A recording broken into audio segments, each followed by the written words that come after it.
ನಮಸ್ಕಾರ ಎಲ್ರಿಗೂ. ನೀವೇನಾದರೂ ಅವರೆಕಾಳಲ್ಲಿ ಡಿಫ್ರೆಂಟ್ ಆಗಿರೋದೇನಾದರೂ ರೆಸಿಪಿ ಟ್ರೈ ಮಾಡಬೇಕಂತ ಇದ್ದರೆ ಈ ವಿಡಿಯೋ ನಿಮಗಾಗಿ.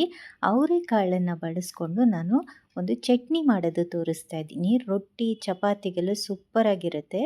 ಬನ್ನಿ ನೋಡೋಣ ಹೇಗೆ ಮಾಡೋದು ಅಂತ.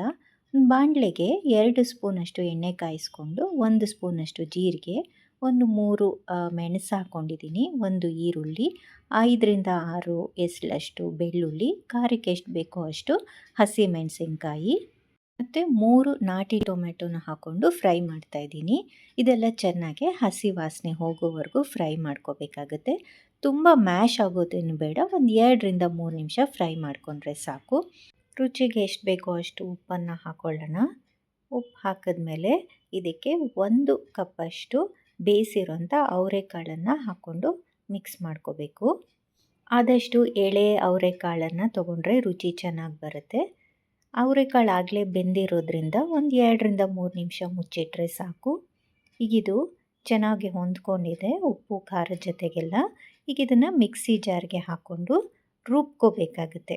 ಇದನ್ನು ಯಾವ ರೀತಿ ರುಬ್ಬೇಕಂದ್ರೆ ತೀರಾ ನುಣ್ಣಗೂ ಅಲ್ಲ ಅಥವಾ ತೀರಾ ತರಿನೂ ಅಲ್ಲ. ನೋಡ್ತಾ ಇರ್ಬೋದು ನೀವು, ಈ ಹದಕ್ಕೆ ರುಬ್ಕೊಂಡ್ರೆ ಚಟ್ನಿ ರೆಡಿ ಆಗುತ್ತೆ.